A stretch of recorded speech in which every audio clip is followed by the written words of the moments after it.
유럽인들은 도널드 트럼프가 이란과의 전쟁에서 실패한 것에 대해 공개적으로 그를 모욕하기 시작했습니다. 독일 총리 프리드리히 메르츠는 워싱턴을 강하게 비판하며 트럼프의 행정부가 테헤란 정권의 조작과 모욕의 희생양이 되고 있으며 이 갈등을 끝낼 명확한 전략이 없다고 경고했습니다. 그리고 마침내 메르츠는 공개적으로 이렇게 말했습니다. 인용하자면 이란인들은 분명히 예상보다 더 강하다. 이란 지도부는 한 나라 전체를 모욕하고 있습니다. 이런 발언은 도널드 트럼프 이전에는 상상하기도 어려웠고 유럽인들은 트럼프에 대해 이렇게 말할 완전한 권리가 있습니다. 유럽 지도자들에게 새 두려움이 생겼기 때문입니다. 도널드 트럼프와 이란의 대립은 곧 경제적 충격에서 유럽연합의 취약한 중심부의 정치적 위기로 번질 것입니다.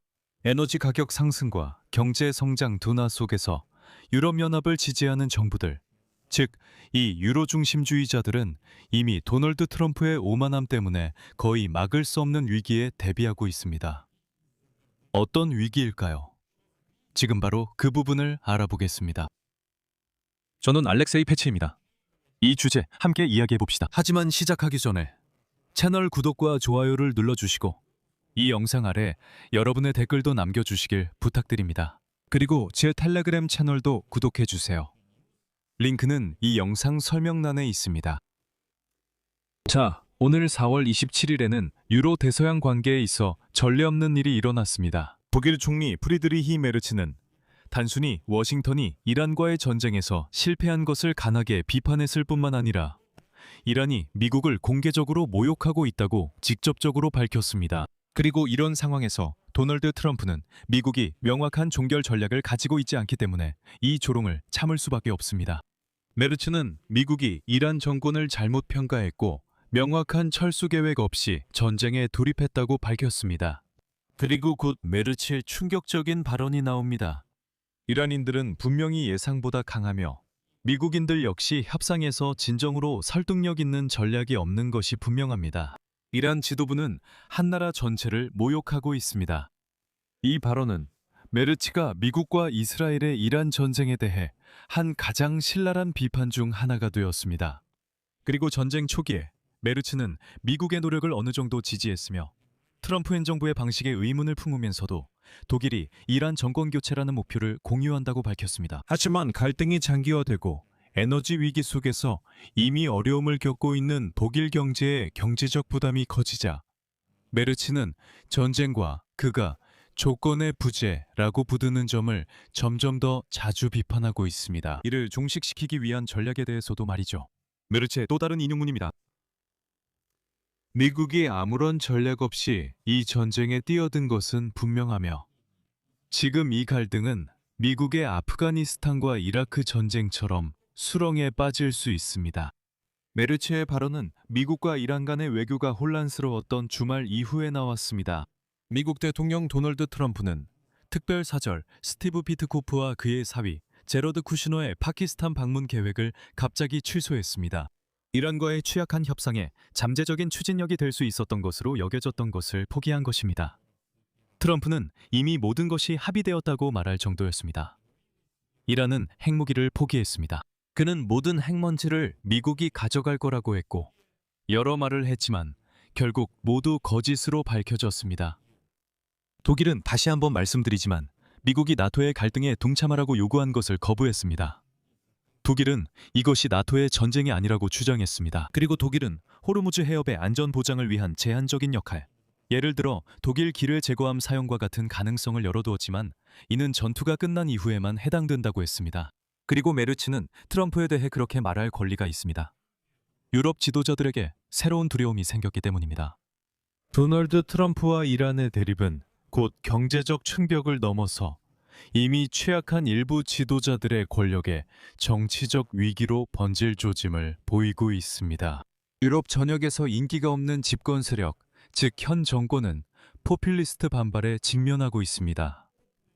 예를 들어 내년 프랑스에서는 이 반응이 극우 세력을 집권하게 만들 만큼 강한 타격을 줄 수도 있습니다.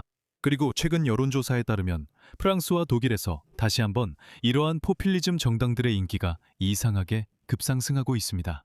연료와 에너지 비용이 식료품, 교통, 주거 등으로 확산된다는 것은 분명하며 이로 인해 저소득층과 중산층 시민들이 가장 큰 타격을 받고 있습니다.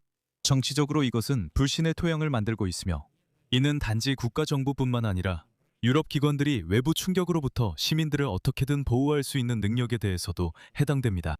그리고 이 모든 것을 유럽에서 도널드 트럼프가 벌였습니다. 여기서 약간의 내부 정보를 말씀드리겠습니다. 지난주에 유럽 지도자들이 키프로스에서 이틀간 정상회담을 열었을 때 그곳에서는 매우 위험한 주장들이 나왔습니다. 즉, 유럽의 경제는 이미 약한데 이러한 위기가 이를 정치적으로 폭발 직전으로 만들 위험이 있다는 것이었습니다. 경제적으로가 아니라 정치적으로입니다. 호르무즈 해협 봉쇄가 계속되면서 그 여파가 점점 더 뚜렷해지고 전체 경제 전반에 퍼지고 있다는 것이 분명해지고 있습니다. 즉, 예를 들어 전쟁 초반 3월 초에 유럽에서는 항공유가 줄어들기 때문에 비행기 표값이 오를 수 있다는 얘기만 했었습니다. 4월 초에는 위기가 실제로 올 수 있고 비행기 운항이 줄어들 수 있다는 얘기가 있었는데 이제 그게 현실이 되고 있습니다. 예를 들어 독일에서는 루프트한자가 실제로 항공유가 줄어들어서 약 2만 편의 항공편을 이미 줄였습니다. 스페인에서는 이미 어디론가 비행기를 타고 싶다면 빨리 티켓을 사라고 권하고 있습니다. 앞으로 항공권 가격이 더 오를 것이기 때문입니다. 즉, 이것은 이미 현실이 되고 있으며 이제는 주유소뿐만 아니라 다른 곳에도 영향을 미치고 있습니다.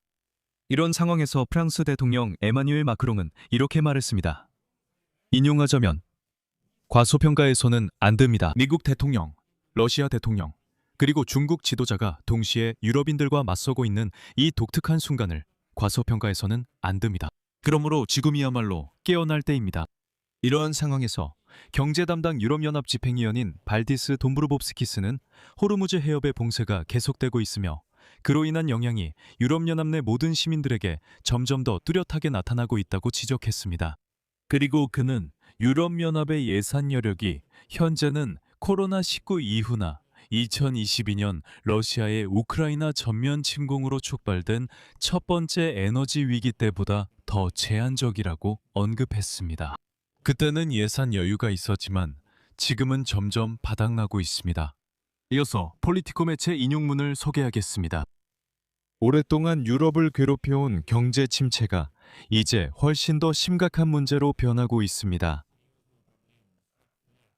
전쟁과 봉쇄로 촉발된 물가 상승이 유럽연합 모든 국가에서 약한 경제 성장과 맞물리고 있습니다.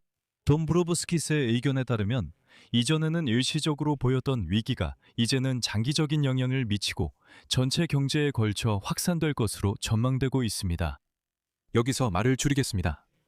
여러분의 의견과 결론을 이 영상 아래 댓글로 남겨주세요. 채널 구독과 알림 설정도 부탁드립니다. 그리고 좋아요도 잊지 마세요. 이 유튜브 채널의 활동을 지원하고 싶으시다면 이 영상 설명에 있는 링크와 계좌 정보를 통해 후원이나 유료 멤버십 가입으로 참여하실 수 있습니다. 다양한 방식이 준비되어 있습니다. 또는 화면에 보이는 QR코드를 스캔하셔도 됩니다. 이것이 이 채널을 지원하는 가장 간단한 방법입니다. 정말 감사하겠습니다. 이상입니다. 건강 조심하세요. 모두 안녕히 계세요.